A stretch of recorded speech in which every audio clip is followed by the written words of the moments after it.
प्यारे बच्चों, ये स्प्रिंग देख रहे हैं। स्प्रिंग पर जब हम एक्सटर्नल फोर्स लगाते हैं तो इसका आकार और आकृति दोनों बदल जाते हैं। शेप एंड साइज दोनों चेंज हो जा रहे हैं।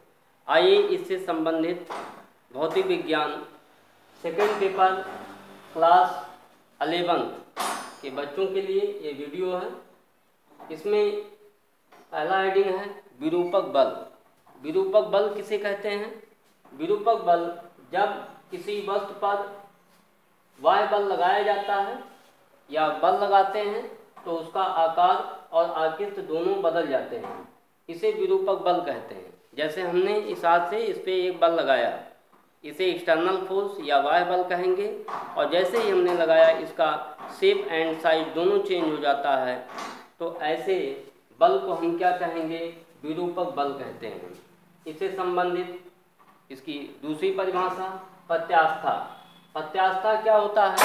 जब किसी वस्तु पर बाह्य बल लगाते हैं तो वस्तु के आकार और आकृति बदल जाते हैं, किंतु बाह्य बल हटा लेने पर वस्तु अपनी पूर्व अवस्था में लौट आती है या आ जाती है। वस्तु के इस गुण को प्रत्यास्था कहते हैं, और ऐसी वस्तु को प्रत्यास्थ वस्तु कहते हैं, जैसे रबड़ या स्प्रिंग। दोनों हमने स्प्रिंग भी आपको दिखाया। पूर्णतया प्रत्यास्थ देखते हैं। पूर्णतया प्रत्यास्थ किसे कहते हैं?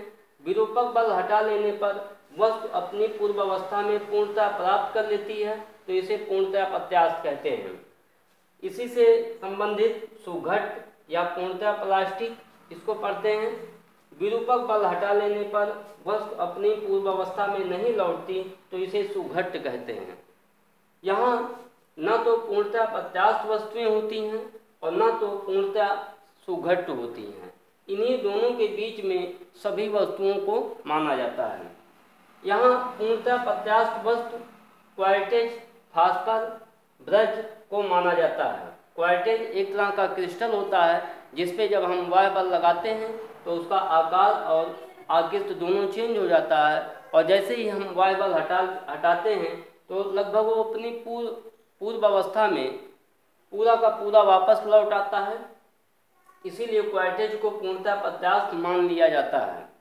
इसी तरह से सुघट्ट में है, गीली मिट्टी है, मोम है इत्यादि, उस पर जब हम बाह्य बल लगाते हैं तो उसका आकार और आकृति दोनों चेंज हो जाते हैं, किंतु बाह्य बल हटा लेने पर वस्तु अपनी पूर्व अवस्था में ठीक नहीं वापस लौटती। ऐसी वस्तुओं को सुघट्ट वस्तु कहते हैं। इसमें हमने उदाहरण भी दिखाया। यहाँ साइज एंड शेप। साइज का मतलब नापना, शेप मीन्स उसका जो आकार होता है, ये आकृति से संबंधित कह सकते हैं। जैसे ये है, इसकी लंबाई, चौड़ाई, ऊंचाई, मोटाई, अर्थात यहाँ चेंज हो जाता है। ये देखिए, यहाँ से छोटी वस्तु है, इस पर जब हमने एक्सटर्नल फोर्स लगाया तो ये बड़ी वस्तु हो गई, और जैसे ही हमने एक्सटर्नल फोर्स हटाया ये वस्तु अपनी पूर्व अवस्था को प्राप्त कर लेती है।